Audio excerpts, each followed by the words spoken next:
या रात मग़फ़िरत ऐं बख़्शिश जी रात हुंदी है। अल्लाह तबारक व तआला जल्ल शानो कुरान मजीद में सूरह नूर जे अंदर इरशाद फरमायो, तूबू इलल्लाहि जमीअन अय्युहल मुमिनून, ए ईमान वारो तव्हां सब गॾिजी अल्लाह जे दर ते तौबा कयो। गॾिजी इज्तिमाई सूरत में अल्लाह जे दर ते माफ़ी वठो। जॾहिं तव्हां गॾिजी अल्लाह खां माफ़ी वठंदो, लअल्लकुम तुफ्लिहून, यकीनन तव्हां कामयाबी हासिल करेगा। फलाह कामयाबी ऐं छोटकारे जी ज़मानत आहे। इन आयत पाक जे अंदर रब्बुल आलमीन तो फरमाए तो माफ़ी वठो तव्हां ऐं छोटकारो रात तव्हांखे मां रब अता कंदुसि।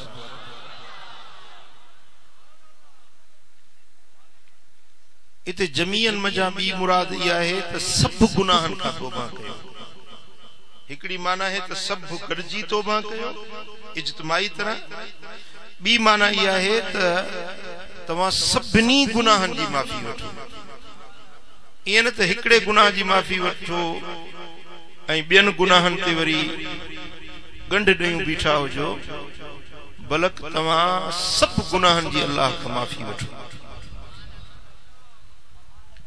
जॾहिं तव्हां नंढन वॾन सगीरन कबीरन ज़ाहिर ॻुझन गुनाहन जी रब खां माफ़ी वठंदो त अल्लाह पक सां तव्हांखे माफ़ी जी ख़ैरात ॾींदो। ऐं सूरतुल माइदा जे अंदर मालिकुल मुल्क ज़ुल जलाल वल इकराम इरशाद फरमायो, अफला यतूबून इलल्लाह व यस्तगफिरूनहु, कि पो नथा तौबा कन अल्लाह जे तरफ? छा अल्लाह जे तौबा ताइब नथा कन ऐं अल्लाह का बख्शिश नथा घुरन? वल्लाहु गफूरुर रहीम, ऐं अल्लाह वडो बख्शणहार ऐं हमेशा रहम करण वारो। रब्बुल आलमीन पूछे तो गुनाह भी कयो था वरी तौबा भी नथा कयो, खताऊं भी कयो था वरी माफ़ी भी नथा वठो? वो छा इरादो आहे तव्हांजो? माफ़ी वठण जो ख्याल आहे या न? तौबा ताइब थियण जो इरादो आहे या न? सभिनी जो। अल्लाह तबारक व तआला जल्ल शानुहु असांजी तौबा पंहिंजे दर ते क़बूल फरमाईंदो। यकीनन हिन रात जे अंदर हर हिक जूं झोलियूं मुरादुन सां रब भरे ॾींदो। हजरत अगर बिन यसार अल मुज़नी रज़ी अल्लाह तआला अन्हु रिवायत तो करे, सही मुस्लिम जी हदीस आ। मदीने वाले साईं फरमाए तो या अय्युहन नास तूबू इलल्लाह, ए इंसानो अल्लाह जी तरफ मोट कयो, वस्तगफिरू, ऐं अल्लाह का बख्शिश घुरो। फइन्नी अतूब फिल यौम मिअत मर्रा, मां मोहम्मद करीम हर ॾींहं में 100 भेरा इस्तगफार पढ़ंदो आहियां। मदीने वारो साईं पाक ज़ात आहे, सब नबी गुनाहन खां पाक आहिनि ऐं असांजो सुहिणो हबीब पाकन खां वधीक पाक आहे। पर साईं फरमाइनि था ॾींहं में 100 भेरा मां मोहम्मद करीम पाण इस्तगफार पढ़ंदो आहियां। ए मुंहिंजा उम्मतियो तव्हां बि अल्लाह जे दर ते इस्तगफार पढ़ंदा कयो। जा शइ नबी जो अमल करे त इहा ॻाल्हि उनजी उम्मत जे लाइ सुन्नत आहे। जेकर असांजो नबी इस्तगफार पढ़े थो त असांखे वधीक हक़ आहे जो पंहिंजे मालिक जे दर ते तौबा ताइब थियूं। ऐं सही बुखारी में सही मुस्लिम में हदीस आ, हजरत अनस बिन मालिक अंसारी जेको मदीने वारे साईं जो खिदमत गुजार हो, 10 साल महबूब जी खिदमत कई हुई। वो असाबी तो रिवायत करे तो मुंह पाण बुधो मदीने वारे साईं फरमाए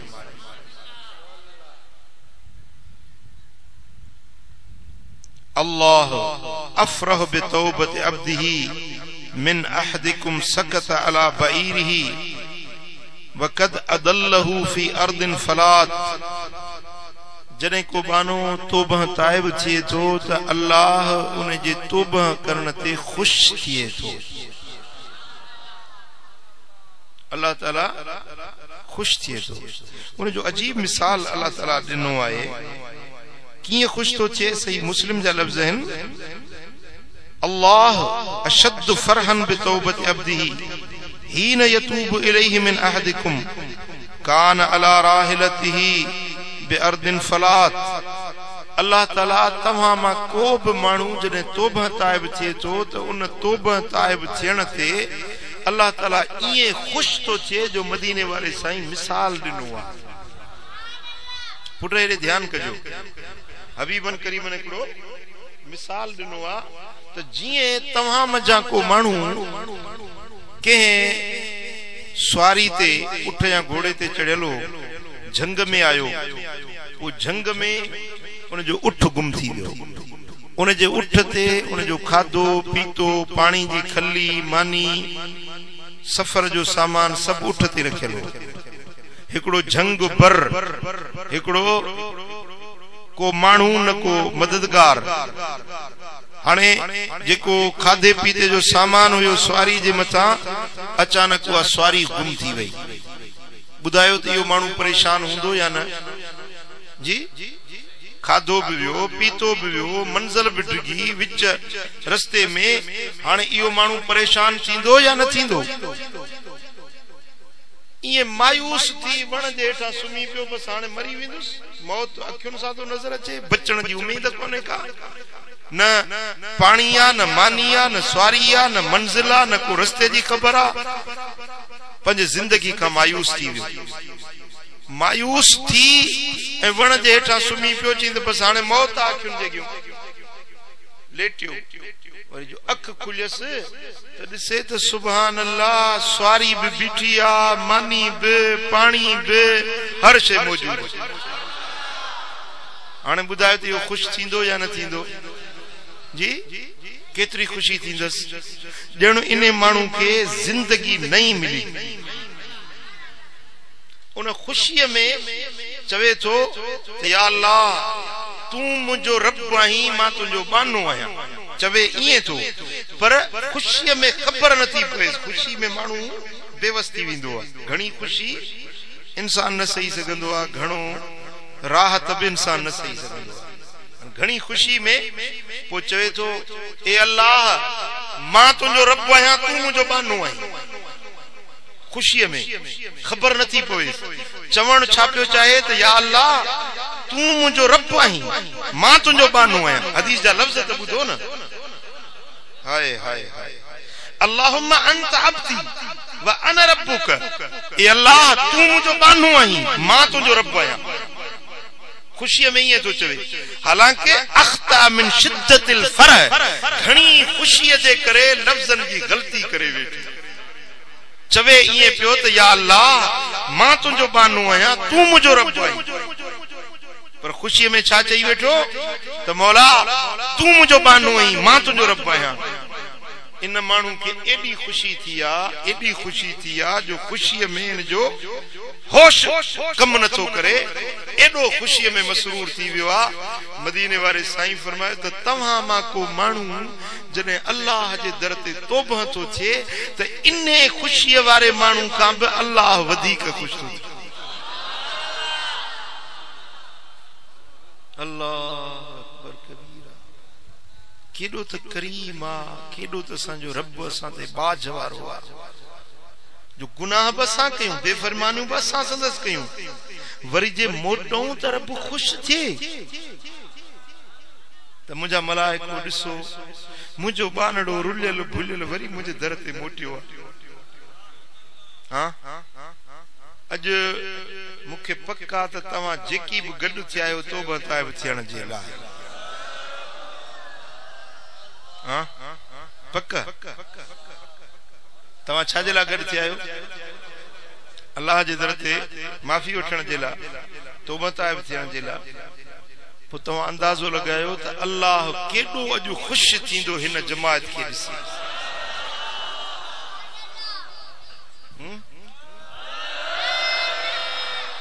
जेको रब हिकड़े बाने जे तौबा ताइब थियण ते एडी खुशी तो करे त हेतरा संदस बाना हेडो इज्तिमा जने तौबा ताइब थींदो त केडो मुजो मालिक खुश थींदो सुभान अल्लाह अल्लाह करे उहा तौबा असा के सच्ची तौबा नसीब थी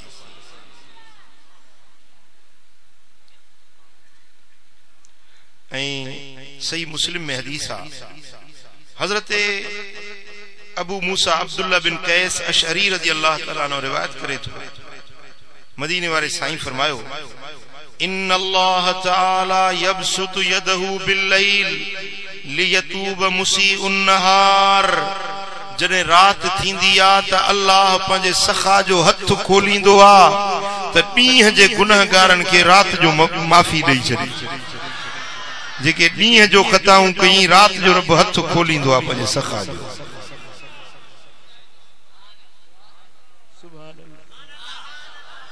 अल्लाह पंजे सखा जो हथ खोलींदो आ त ॾींहं में जेके खताऊं बाना करे वेठा आहिनि रात जो उन्हनि खे माफ़ी ॾई छॾी व यबसुतु यदहु बिन्नहार लियतूब मुसीउल लैल हत्ता तत्लु शम्स मिन मगरिबिहा रवाह मुस्लिमुन साईं फरमाइनि था वरी जने ॾींहं थींदो आ त अल्लाह ताला पंहिंजे सखा जो हथ खोलींदो आ त रात वारे गुनहगारनि खे माफ़ी ॾिया यबसुतु यदहु हथ खोलींदो आ सुभान अल्लाह सखी जेडी मल हथ खोले त करमला जड़न गदलन गुनहगारन जे ला त ईद थी वेंदी न असां जे ला त ईद थी वेंदी न त रब पंहिंजे सखा जो हथ खोलियो आ रब जो हथ जॾहिं खुलंदो त निदोरा सदोरा थी वेंदा जहन्नमी जन्नती थी वेंदा निभागा सभागा थी वेंदा परे पियल वेझा थी वेंदा ॾुतड़ियल शाहूकार थी वेंदा मिस्कीन अमीर थी वेंदा गुनहगार नेकोकार थी वेंदा महरूम माला माल थी वेंदा मुफलिस ऐं कंगाल भरपूर थी वेंदा जॾहिं रब पंहिंजे सखा जो हथ खोले हाँ पोइ ॾियो ख़बर अल्लाह तबारक व तआला जल शानु जेको सखा जो हथ खोले त पोइ तव्हां बि ख़ैरात वठंदो कि न हाँ वरी अॼु राति त ख़ुसूसी करम जा हथ खोलींदो ख़ुसूसी महिरबानी फरमाईंदो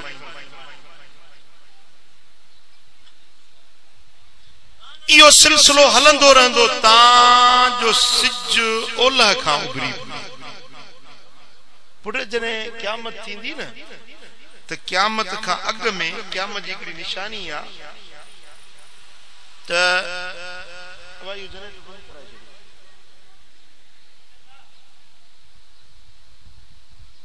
सिज सुबह जो काॾो उभरंदो आ जी लहंदो काॾे आ ओलह ॾे वरी ॿिए ॾींहं ते किथों उभरंदो ओभर खां सिज जो दस्तूर ईअं आ तव्हां बि ईअं ॾिठो आहे जॾहिं कुझु ॼाओ आयो पर जॾहिं क़यामत क़रीब थींदी न पोइ सिज ओलह ॾे लही वेंदो लही ऊंदहि थी वेंदी वरी ओलह खां वापसि उभरंदो एतिरो मथे ईंदो जीअं टे पारी जो वक़्तु थींदो आहे न एतिरो सिज मथे ईंदो माण्हू सॼी दुनिया हैरत में अची वेंदी त ही छा थी वियो सिज लही वियो वरी ओलह खां उभरियो आहे उभरी टे पारी जेतिरो वक़्तु थींदो पोइ वरी वापसि पड़ सघंदो वरी लही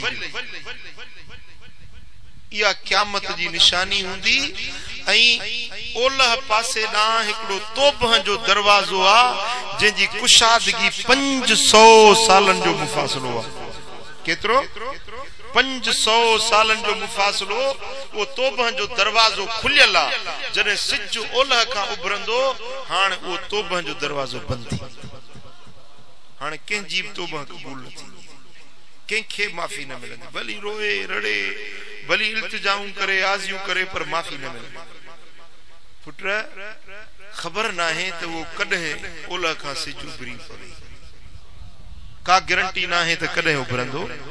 तंहिंजे करे अॼु मौक़ो आहे पंहिंजे रब जे दर ते माफ़ी वठण जो। अॼु मौक़ो रब मिलायो आहे बख़्शिश पिनण जो। ऐं ताजदार कायनात सल्लल्लाहु अलैहि वसल्लम फरमायो, हदीस के रिवायत करे तो हजरत सैयदना उमर फारूक रज़ियल्लाहु ताला, फारूक आज़म सोने नबी जो सोहरो, ॿियो नंबर खलीफा। इमाम तिरमिज़ी हदीस आंदी आहे तो मदीने वाले साईं फरमाए, इन्नल्लाह अज़्ज़ व जल्ल यक़बल तौबतल अब्द मा लम युग़रग़िर। अल्लाह ताला ऐसी तई तौबा कबूल कंदो रहंदो जेसी तई सकरात जा गरगरा लगंदा। पुट सकरात भी ईंदी, हर कंहिंजे मथा मौत भरियो बीठो आ। जॾहिं मौत ईंदो आ न त बानो सकरात जा गरगरा हणंदो आ, साह खणंदो आ। तव्हां के मैयत के ॾिठो हूंदो मरंदे टाइम ते गरगरा हणंदो आ। हबीबन करीमन फरमाए त जैसी तई सकरात जा गरगरा हणे तो ऐसी तई अल्लाह उन ते माफ़ी जा दर खुलियल रखिया आहे। मन माफ़ी वठे, मन तौबा ताइब थिए, मन बख़्शिश घुरे त माफ़ी ॾेई सघे। जे जिंदगी अथई त सकरात तई मौक़ो थई, जे वरी सिज उभरी वियो ओलह खां त दरवाजा बंद थी वेंदा। अजाने गिरामी, मोमिन बानो जॾहिं मरंदो आ त उन जो साह ईअं निकिरंदो आ जीअं अटे मजा वार कढबो आ।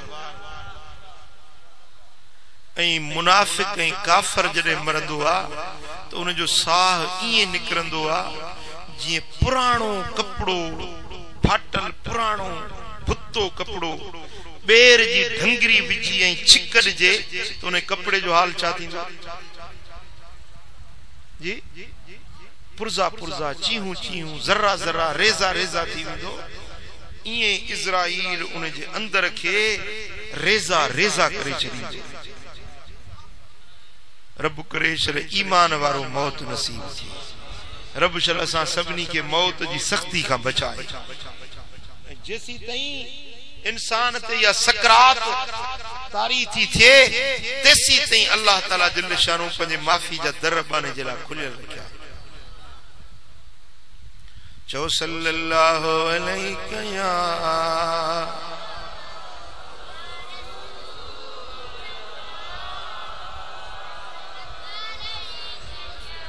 सल्लल्लाहु अलैहि या रसूल अल्लाह।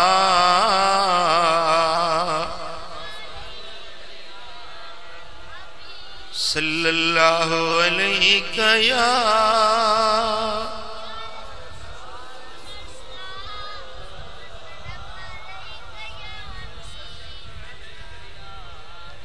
सही बुखारी में, सही मुस्लिम में हदीस आहे, पर इन हदीस के बयान करण वारो मदीने वारो साईं पाण है।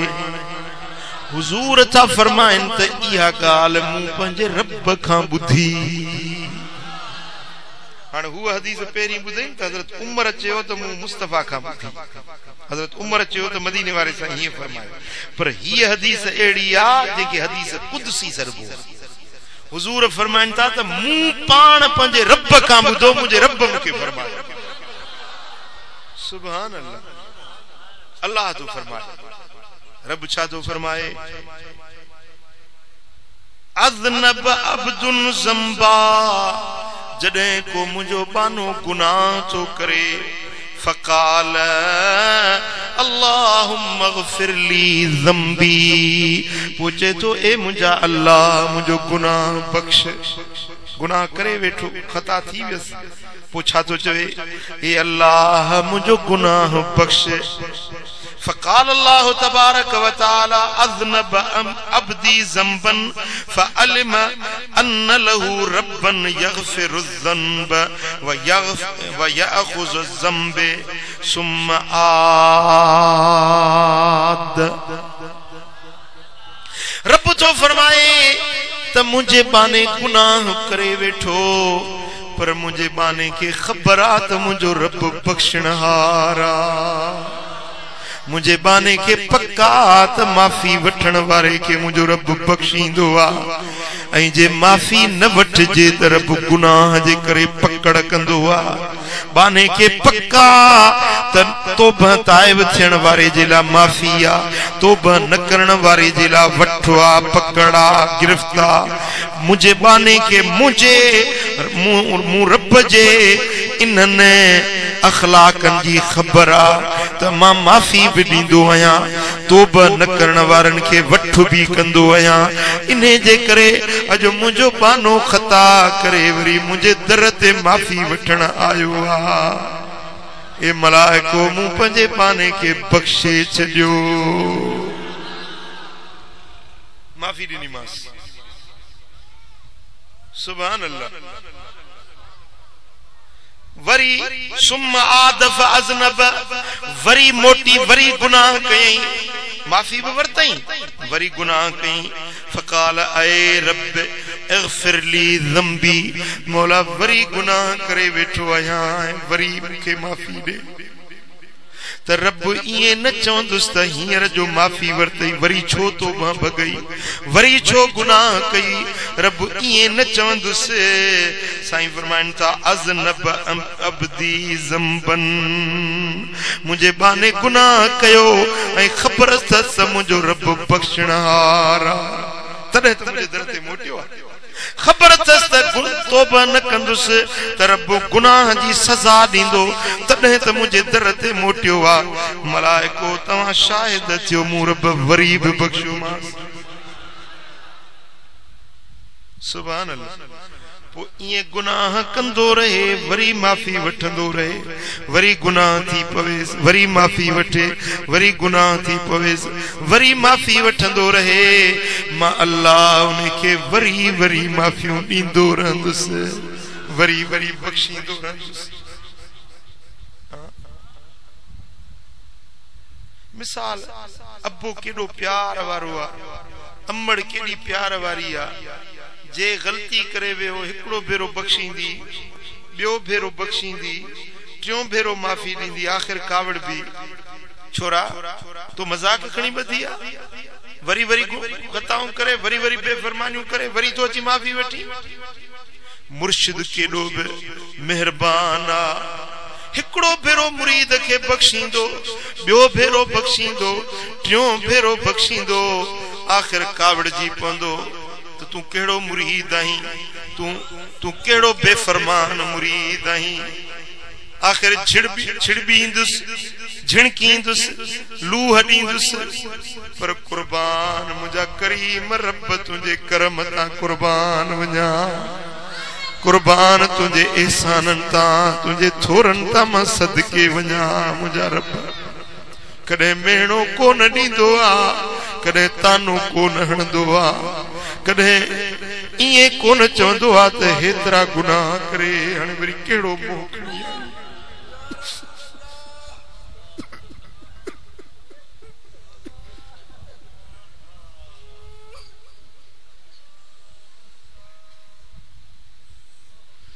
हेतिरनि गुनाहनि जे बावजूद असां तो पनाह जो पर्दो कोन लाथो थई. असांजी मानी बंद कोन कई थई. असांजो पाणी बंद कोन कयो थई. असांखे बुखियो उञो उघाड़ो कोन छॾियो थई. असांजो बाबो साईं आदम सुणो हज़रत आदम असां सभिनी जो बाबो. रब फरमाए त दाणे जे वेझो न वञे. दाणो खाई वेठो चखे वेठो. रब फरमायो त मलाइको ताज लाहियोसि.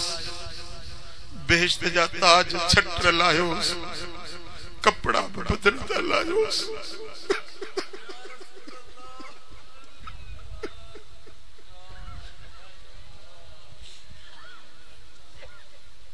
बदन जा बेहिश्त जा कपड़ा भी फुरजी वियस, ताज लही वियस, इज्जतूं फुरजी वियस।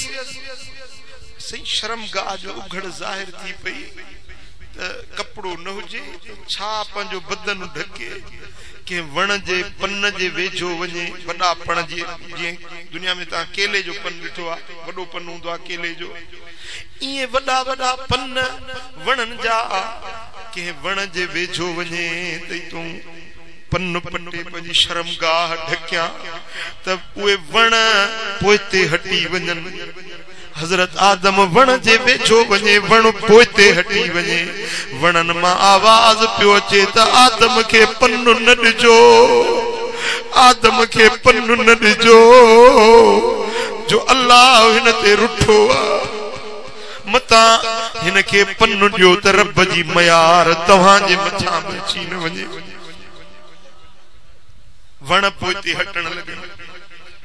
मुंहिंजा दोस्तो तां जो इंजीर जो वण ॾिठई, इंजीर जे वण खे वञी मिंथ कयई त इंजीर जा वण मूंखे पंहिंजो हिकिड़ो पन ॾे त मां पंहिंजी उखड़ ढकियां।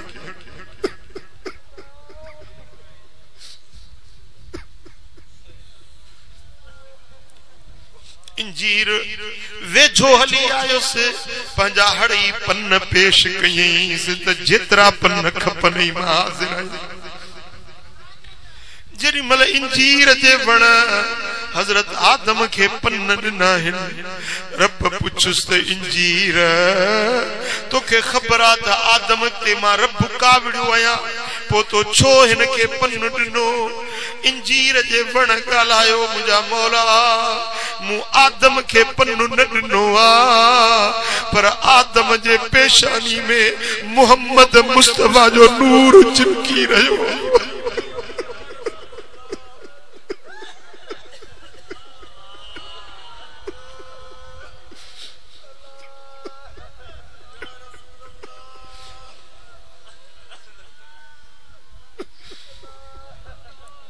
आदम की पेशानी में सोने मोहम्मद मुस्तफा जो नूर चिमकी रहियो आहे।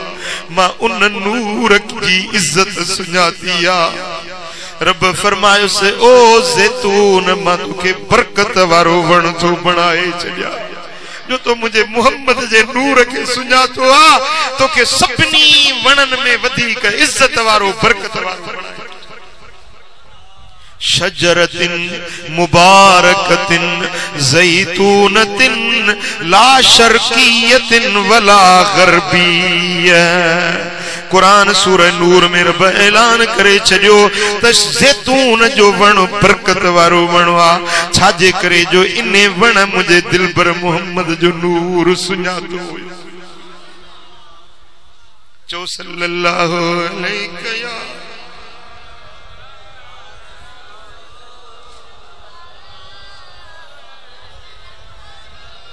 सल्लल्लाहु अलैहि या।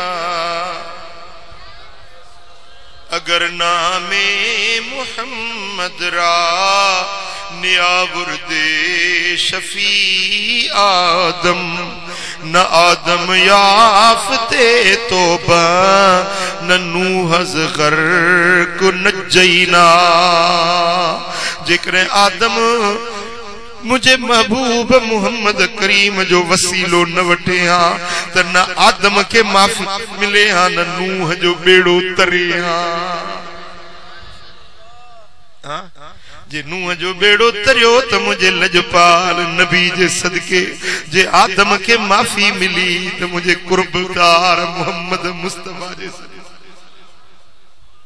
वदा असां भी उन महबूब जा उम्मती आहियूं।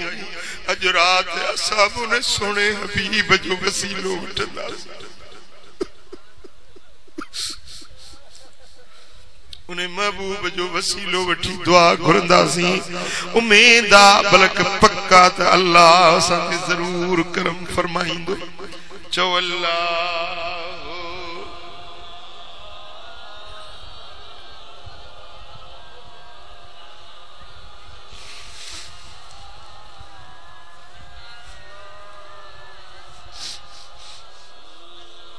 अल्लाह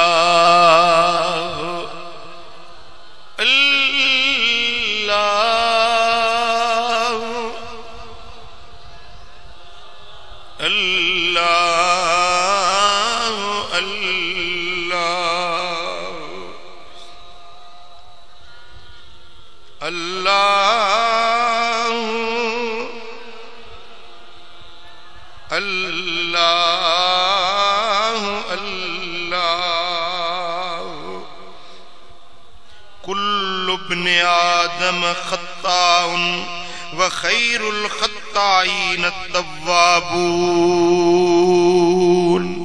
इमाम दारमी तो रिवायत आने हबीबन करीमन फरमायो था हर आदम जो औलाद खताकारा, आदम जो पुत्र को खता का बचना है, हर इंसान खताकारा। खैरुल खत्ताईन तव्वाबून, पो भला खताकार उहे हिन जेकी रब का माफी वठंदा आहिन। भला खताकार केर हिन जेकी पंहिंजे रब जे दर ते माफी वठंदा आहिन। मौला गुनाह थी पियो आहे बख्श। अगे साल 15 शाबान ते माफी वरती सी, वरी खताऊं थी पियूं थियूं, तव्हां भला रहियो, मां गुनहगार, मां पंहिंजे हाल खे ॾिसां थो त मां गदरू।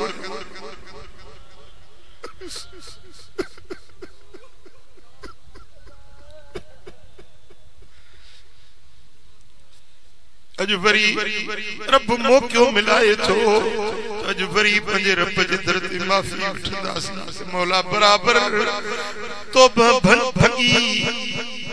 भञी वेठा आहियूं, पर मौला वरी बि तुंहिंजे दर ते मोटी आया आहियूं। अल्लाह अल्लाह अल्लाह अल्लाह।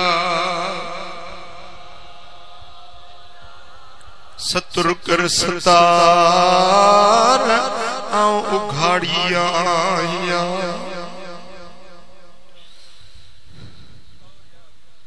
सतुर कर सतार आऊं उघाड़िया आया।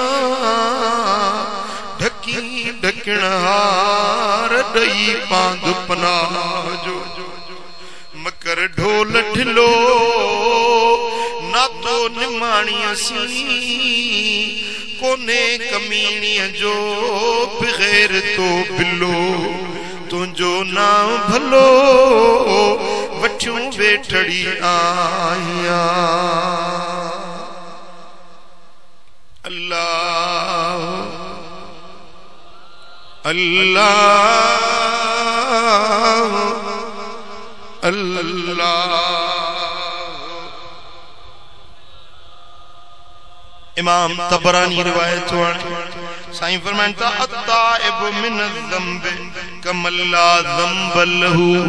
गुनाह का तौबा करण वारो ईअं आ ॼण के उन्हें को गुनाह कयो ई न हुजे। बराबर खता थी पर जे माफी वठे थो, बख्शिश पिने थो, त रब उनखे ईअं धोई पोई छॾे थो ॼण इन्हें को गुनाह कयो ई न हुजे। तौबा त हर कंहिंजी भली, पर यारो दोस्तो नौजवाननि जी तौबा रब खे ॾाढी वणंदी आहे। नौजवाननि जी तौबा। इमाम देलमी मुस्नदुल फिरदौस में रिवायत आणे मा मिन शैइन अहब्ब इलल्लाह मिन शाब ताइब। अल्लाह वट का बि शइ अहिड़ी प्यारी नाहे, रब वट का बि शइ अहिड़ी प्यारी ऐं महबूब नाहे।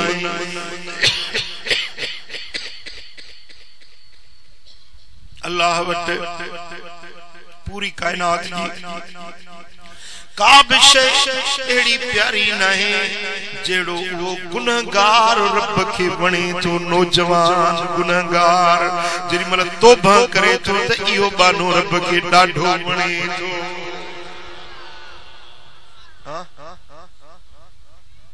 बालग थियण खां वठी वींदे 35 सालन ताईं या अञा 40 सालन ताईं इहो हिस्सो जवानी में अची वञे 40 सालन खां पोइ माण्हू मोट खाईंदो आहे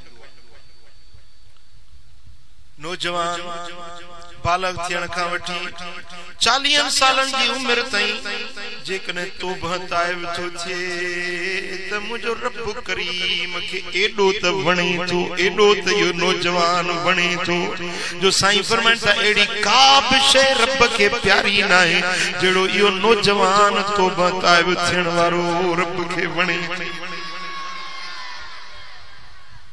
पर जंहिंजी उम्र 60 साल थी वञे ऐं अञा तौबह नथो करे त यमसहि शैतान अला वजहिही फयक़ूल अना फदैतु हाज़ल वजह ला युफ़लह 60 सालन का उम्र मथे चढ़ी हलियस अञा तौबह ताइब नथो थिए त शैतान ईंदो आ उन जे मुंह ते हथ फेराईंदो आ खुश थी चवंदो आ त मां सदको वञा तोखे कॾहिं बि छोटकारो न मिलंदो शैतान खुश थींदो आ शैतान खगल हणंदो आ शैतान फरहत ऐं खुशी मल्हाईंदो आ जो कुराड़ो माण्हू अञा बि तौबह ताइब नथो थिए एक कुराड़ो ओ मुझा भाईरो मोटण जी मुद्दत थव ओ नौजवान ओ मुझा बच्चो ओ मुझा भाईरो ओ मुझा प्यारा फकीर ओ मेहनत ते अचण वारो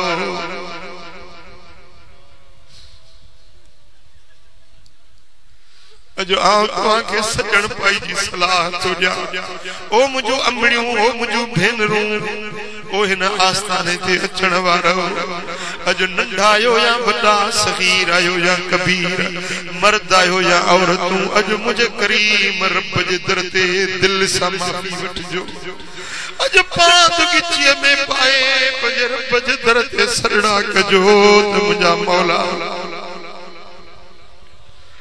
आओ पांद गिचीअ गले पाई जैसे तोखे मिन चुन साण मञाई जैसे आओ पांद गिचीअ गले पाई जैसे तोखे मिन चुन साण मञाई जैसे तोखे मिन चुन साण मञाई जैसे तोखे मिन चुन साण मञाई जैसे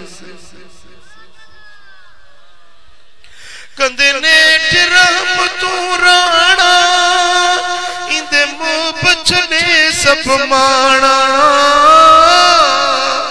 तुझे सोज कया संदसाणा तोखे दिल जा दर्द सुनाई जैसे तोखे मिन चुन साण मञाई जैसे ओ मिठा अजो अल्लाह जी रहमत तवाडे मुतवज्जो हुई ऐं अजो मदीने वारो साईं बे रोज़े पाक मजा निकतो निहारी अजो महबूब जी नजर से दिल बराबर ते हुई मुझा गुलाम महबूब नेण खणी सदा हिन फकीरन दे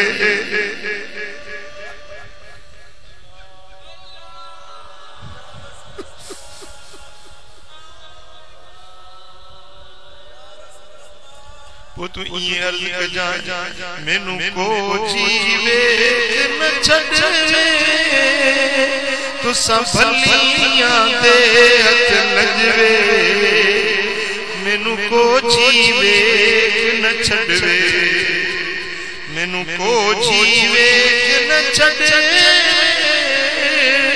तू सब भलियां दे हथ लजवे मैनू को जीवे न छड़वे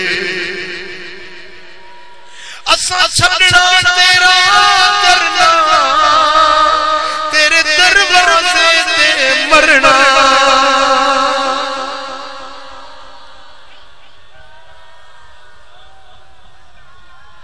असा छड़ना तेरा करना तेरे दरवाजे ते मरना सानू रोज़ हशर दा डरना सानू रोज़ हशर दा डरना साडा तू वकील ते जजवे मैनू को जीवे कि न छड़वे तुसा भलियां दे हथ नजवे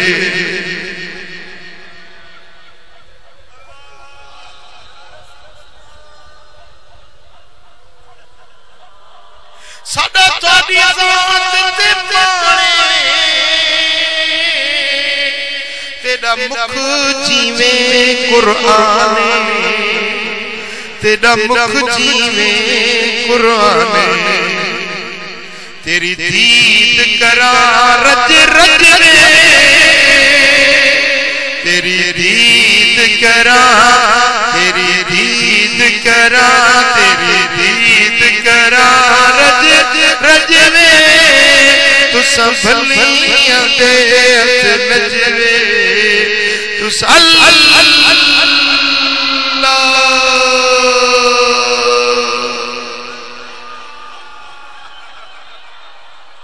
तेरे नाम चुमदे लबे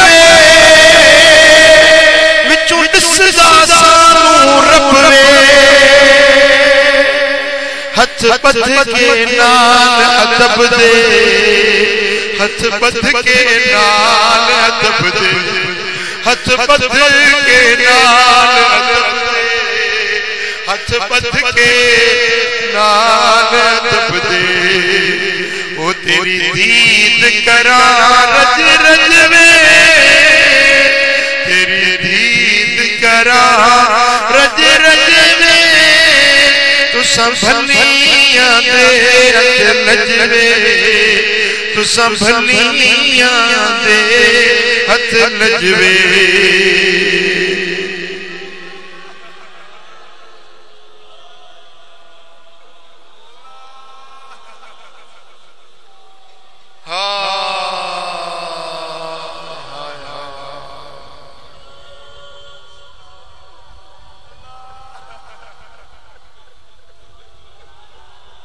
Allah